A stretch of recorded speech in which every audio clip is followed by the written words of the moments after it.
Previously on Smart Mobility Today, we heard about EV sales, drone first responders, more junk in space, plus lots of AI in cars, on farms, and impacting our water. This week's show includes a heavy emphasis on stories from the Detroit Auto Show, plus EV incentives in California, investing in hydrogen, AI to the rescue, and investing in transit projects in the U.S.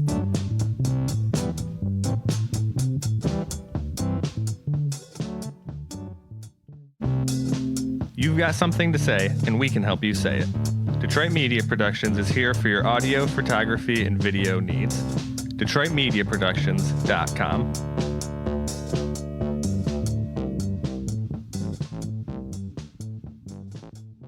Hi, this is Cindy Polakowski. At this week's Detroit Auto Show Industry and Media Preview Days, President Trump celebrated what he referred to as a historic manufacturing revival, asserting that, quote, investment is booming. According to some in the industry, however, the recovery has not touched the payrolls of workers. Manufacturing jobs, including in the automotive sector, have declined every month since the president declared Liberation Day on April 2nd of last year, shedding 72,000 jobs since the imposition of the tariffs. As Mr. Trump summarized the state of manufacturing in Michigan, nobody's ever seen anything like it. Also from the Detroit show, Michigan Governor Whitmer warned that the state's auto industry faces threats from global competitors as well as tariffs. Whitmer described unprecedented disruption as evidenced in workforce shortages, rising costs, supply chain issues, and federal trade policies that keep changing. Referring to tariffs, the governor recognized their potential value, but asserted that, quote, without a clear strategy, they hurt us more than our adversaries.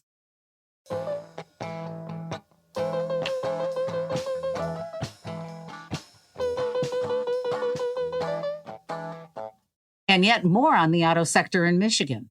A report issued by Mich Auto calls for innovation during a period that threatens the state's $348 billion industry.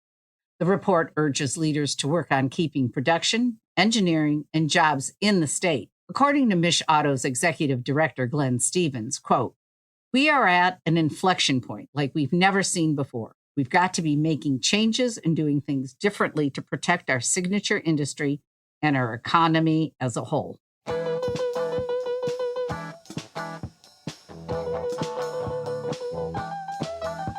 While attending the auto show this week, I had a conversation with Ed Perosky, Senior Vice President, Product Development at Aisin Corporation.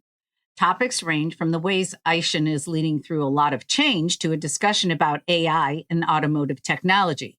Here's that interview.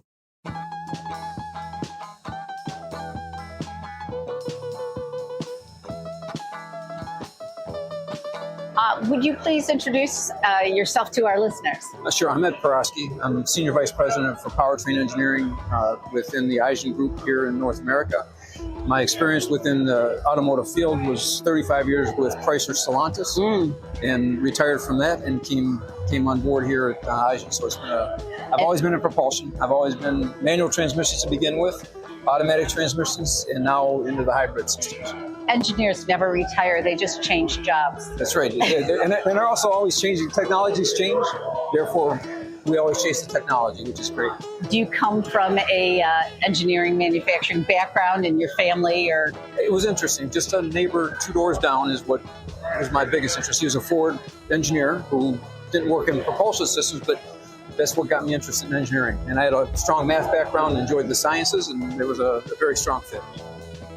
Since Aisin is a tier 1 major manufacturer, what do you find that your focus is today?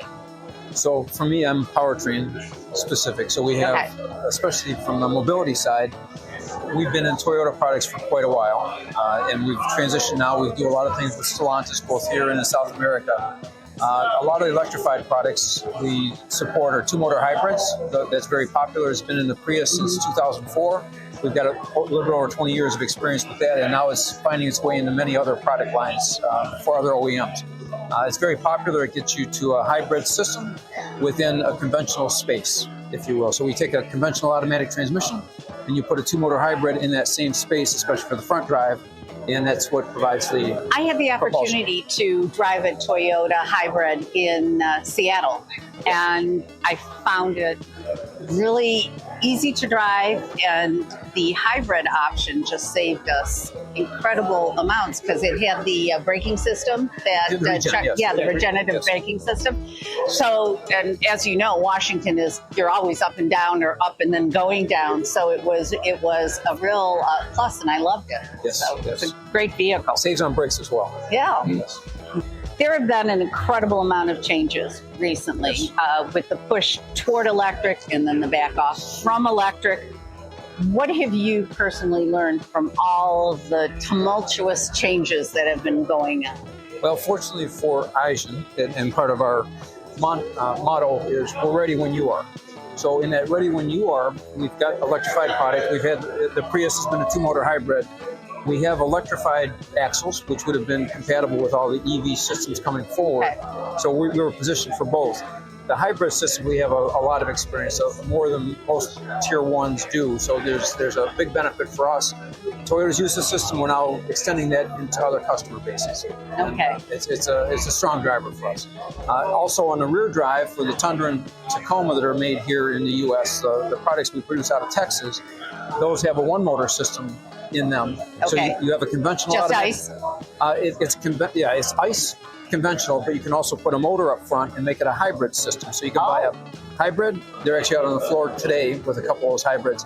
So you take a conventional base and you add a motor on it, and now you have a hybrid system. Interesting.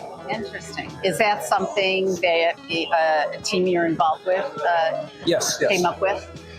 The overall, what they call P2 system, which is the 1 motor between the engine and the transmission, those technologies have been there.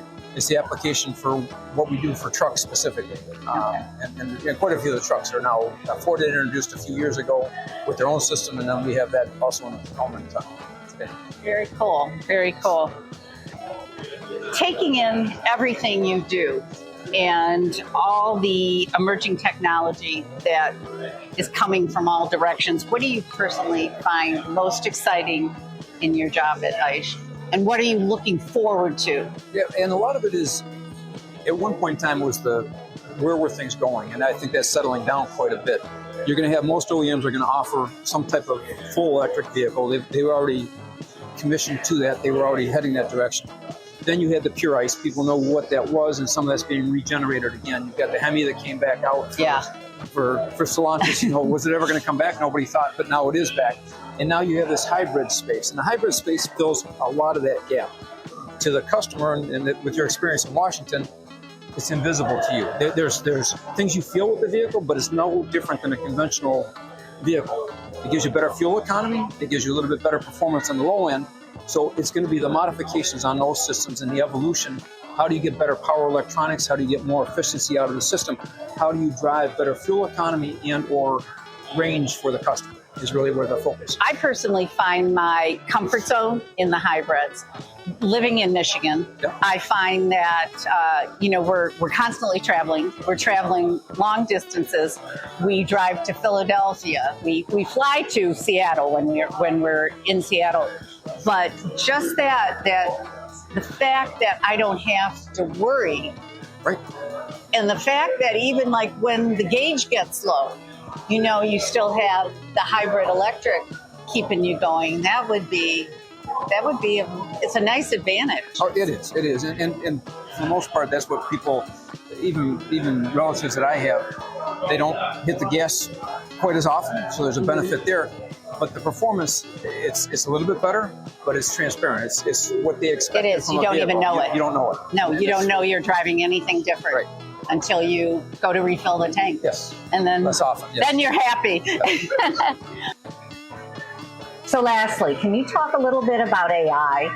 How is it changing the ways that you work or the overall vehicle experience? From an AI perspective, it's interesting because automatic transmissions have had some form of AI for quite a while. It's kind of hidden behind.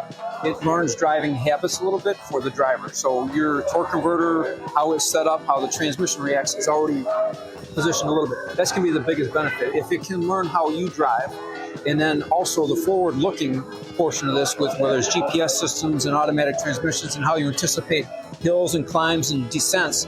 There's a lot of things that can happen there, and that artificial intelligence feeding back into the system. So it's not just what did I learn from Waymo going through a area. Now you get feedback directly from the customer. When I did this, this happened.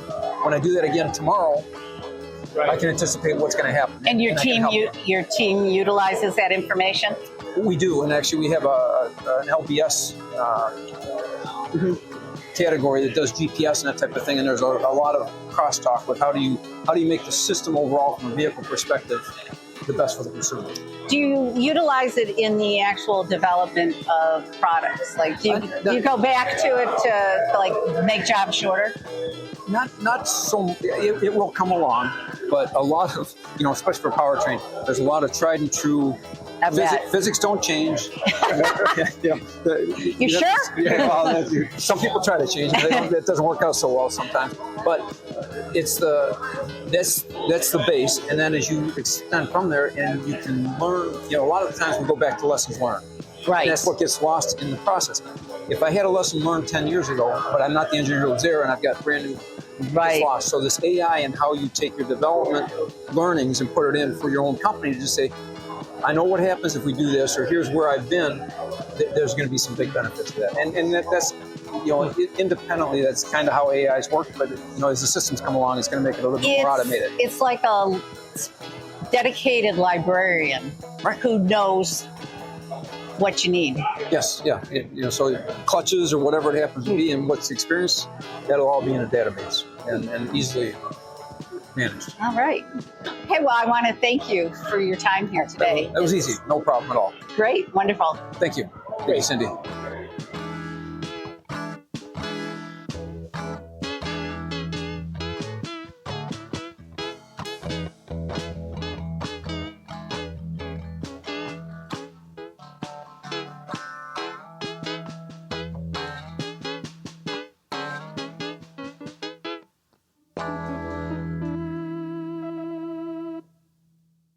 Looking for better ways to manage your IT, phone systems, or remote workforce? Improve your organization using technology that works for you. psntechnology.com. Following the repeal of federal EV incentives, California Governor Gavin Newsom announced this month a plan to create a fund of $200 million to provide state EV rebates, a $7,500 federal tax credit for new EVs, and a $4,000 credit for used EVs expired in September. California operated its own clean vehicle rebate program between 2013 and 2023, which supported incentives and rebates for more than 586,000 vehicles, totaling just under $1.5 billion. Newsom's new proposed program is part of the state's 2026-27 state budget, and it would create a new state-funded EV rebate program, encouraging the purchase of zero-emission vehicles. The program is not yet finalized, so we will pay attention and probably report on it in the future. And one more story about a governor. During her keynote at the auto show, Governor Whitmer revealed that she had signed an executive order directing the development of hydrogen as a source of clean energy in Michigan.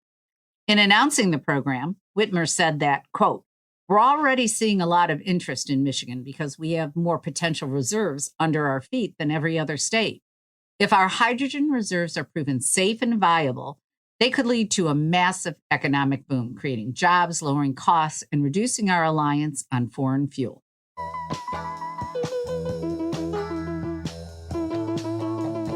A study from Chalmers University of Technology in Sweden reports that if trucks ran on hydrogen instead of fossil fuels, carbon dioxide emissions from heavy-duty road transport could be significantly reduced. The study also demonstrates that differences in how that gas is produced, distributed, and used can greatly affect impacts on the climate.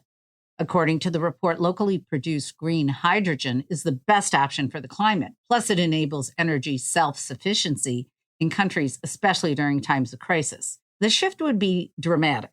Today, 1/5 of global oil consumption supports heavy-duty transport. And in the EU, diesel trucks are the largest source of emissions of carbon dioxide. And the need for road transport is just expected to increase.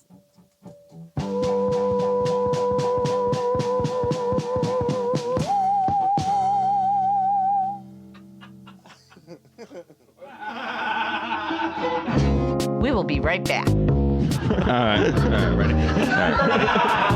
Get back into the top. All right, I'm ready. No, that's fine. All right, I'm ready. More water. I know. But I can give it a go. Presenting. Too many. I did. Hey, I shut put the door. a pee in. That's why it makes no sense. Okay.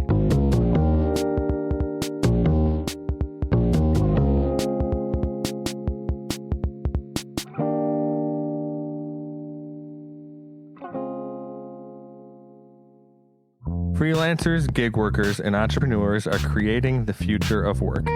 Subscribe to our weekly newsletter at workshifter.com and follow us at Workshifter on social media.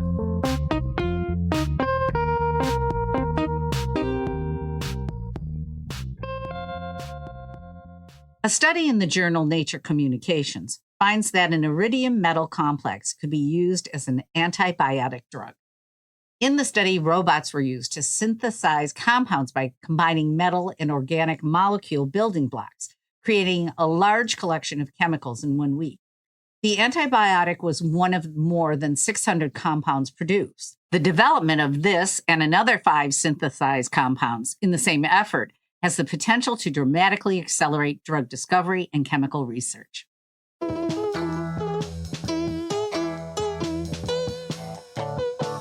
In July of last year, search teams were able to recover the body of Nicola Uvaldo, an Italian mountain climber and surgeon who had been missing since September of 2024. The initial search involved 50 rescuers and helicopters and was called due to early heavy snowfall. Months later, with the aid of drones and artificial intelligence, which was able to detect small abnormalities in the snow and terrain, the climber was found. The recovery process involved 2,600 high-resolution drone images processed by AI looking for anomalies. AI could see a red object later identified as a helmet, demonstrating the potential of technology in search and rescue scenarios, especially in rugged environments. In 2025, the U.S. added over 160 miles of new fixed guideway transit, with another 94 miles projected for completion in 2026. According to data from the Transport Politic, cities are increasingly shifting away from expensive light rail projects in favor of bus rapid transit, BRT, and arterial rapid transit. These bus-based alternatives offer greater flexibility and lower costs by utilizing dedicated lanes or existing lanes with signal priority. Read these stories and more at globalautomobility.com and subscribe to Smart Mobility Today on your favorite podcast platform. Sign up to receive our weekly newsletter and follow us on social media at Smart Mobility Today. Produced by Detroit Media Productions, this is Smart Mobility Today.